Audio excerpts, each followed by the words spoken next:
Your goal is to get in better shape, not worse shape. And weightlifting is an awesome way to strengthen your muscles and improve stamina, coordination, and balance. But it has to be done correctly. Hey everybody, welcome back to my channel. I'm Jay, a workout enthusiast, natural men's physique competitor, and I'm in my 50s.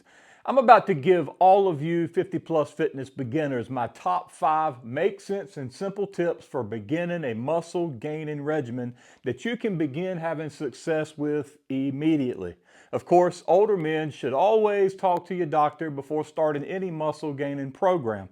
Now, let's get into these 5 simple yet very effective beginner tips, and stay tuned for all 5 because the last tip I'm going to give you is, in my opinion, one of the most important and most underutilized. The first tip that I want you to know is never enter the gym without a plan. This may seem obvious, but you would be surprised at how many people show up to the gym to work out, but they don't have a plan. They have no clue what they're going to do first.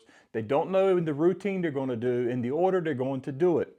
They don't know what their goals really are, and they don't know what they're hoping to accomplish. They're just going and working out and hoping something happens. Most anything we do requires a plan. A vacation requires a plan. Going to the grocery store requires a plan. And I can tell you, exercising definitely requires a plan. I have been working out for a long time, and I've always had a plan, and I have a stack of different workout plans and programs that I have written over the years. Without a plan, what you're going to do is you're going to wander around the gym aimlessly, and your workouts will not be effective. Your plan should include your goals and your overall expectations. So what is your plan? Is your plan to lift weights and get stronger, see more muscle growth? Or is your plan to do cardio and be in overall better shape? Or do you want to lean down and add muscle? Depending on what your plan is will depend on how you approach your workouts. So you definitely need to have a plan. The best and most simplistic way to make a plan is to sit down with paper and pen, or your phone, iPad, computer, whatever you want to do, and find the exercises you want to perform based on the goals that you have set for yourself. Write down how many exercises you want to do, the number of sets that you want to achieve, and the rep ranges for each of these sets. Do you want to do 3 sets of 12 to 15 reps, or are you looking to do 5 sets of 8 to 12 reps? Whatever those goals are, you need to write it down or put it in a plan and take this plan to the gym with you. Along with preparing a workout plan, you need to also include your tracking of the workouts. Simply keep track of how you perform in the gym. That's it. Did you complete all of the exercises? Did you complete all of the sets as you had planned to? And if you did, what weight did you use when you were lifting for each exercise? And then how many reps did you perform?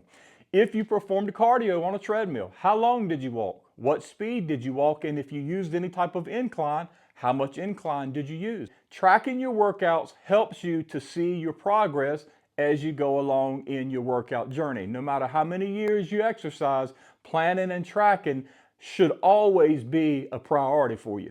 The second tip I want you to know is to start slow.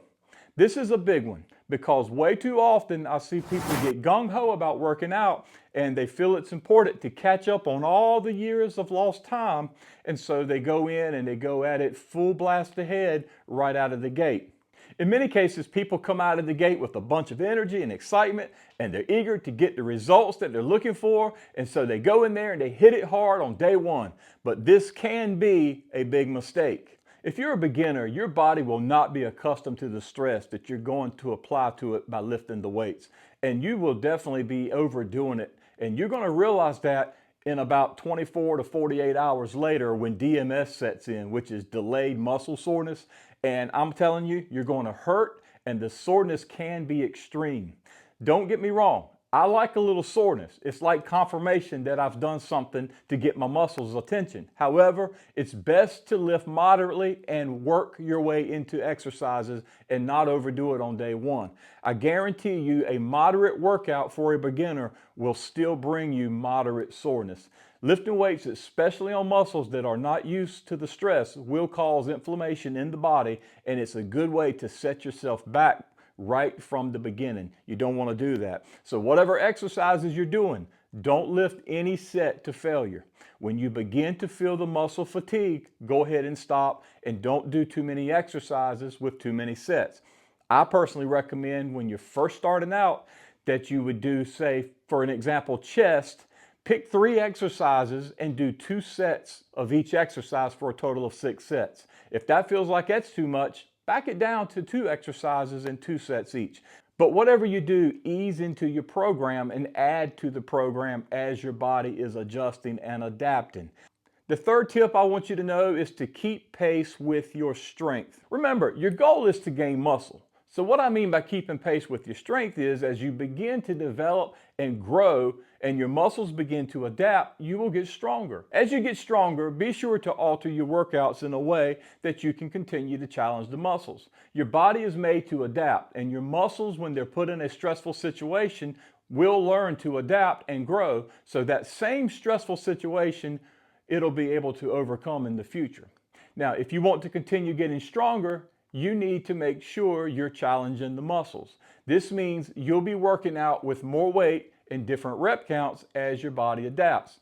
So my advice to you is track your progress, track the weights that you're lifting and the exercises that you're doing. And this is going to be a good indicator of the progress and strength building that you're experiencing. And most importantly, when a workout becomes too easy to conquer, create new challenges for yourself. Constantly challenge the muscles and go to new levels. The fourth tip that I'm going to give you is this: avoid exercises that cause you injuries. If you are doing an exercise and it is bothering you, let's use for an example, your shoulder starts to bother you, or a certain place in your back or a leg or knee, whatever it may be. If that's bothering you, you need to stop, evaluate the situation, and possibly change those exercises and replace them with other exercises that do not cause you issues with pain. This is going to require you to know the difference in normal workout pains associated with exhausting the muscles and tearing down fibers versus exercises that are causing you injuries to your body. Remember, your goal is to get in better shape, not worse shape. And weightlifting is an awesome way to strengthen your muscles and improve stamina, coordination, and balance. But it has to be done correctly. Depending on how serious you are about your workouts, you may want to consider hiring a personal trainer or speak to your local gym about having a trainer at least assist you for the first 6 to 8 weeks to get you on the right track. That can be a big help for you. The fifth tip that I have for all of you 50+ beginners is this: whatever you do, be sure you have proper rest, recovery, and nutrition. This is exercise 101. But you'd be surprised how many people actually work out hard and remain committed to their routines, but they neglect to rest and recover. At the conclusion of this video, I'm going to include one of my playlists on the screen that you can follow up with that goes into some detail about rest, recovery, and proper eating habits.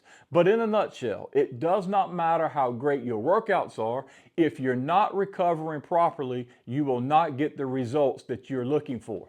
And you will run the risk of injury, possibly serious injury. Working out the muscles will stimulate the muscles. However, the time spent in the gym is not growing any muscle. It's only breaking down muscle fibers. So you're actually damaging your muscles. You need to remember this. After this damage has occurred, the body wants to repair the damage, and this happens through rest, recovery, and proper nutrition. Without rest and recovery, the work done in the gym will be done in vain. So if you want to see muscle gains and see overall progress, let your body do its job through recovery.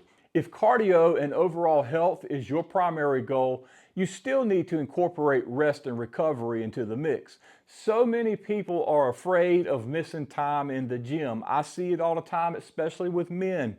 They are so scared that if they miss 2 or 3 days in the gym, they're going to miss out on something and they're going to be set back. But in all truthfulness, working out 3 days a week after the age of 50 or 60 and giving the body ample time to recover is not a bad idea. And actually, in my opinion, I think it's a great thing that you can do. Always remember, recovery equals growth. There's no other way to grow except through proper recovery, which includes proper nutrition. The only other thing I would tell you is do not forget to do your warm-up sets and your pre-workout stretches.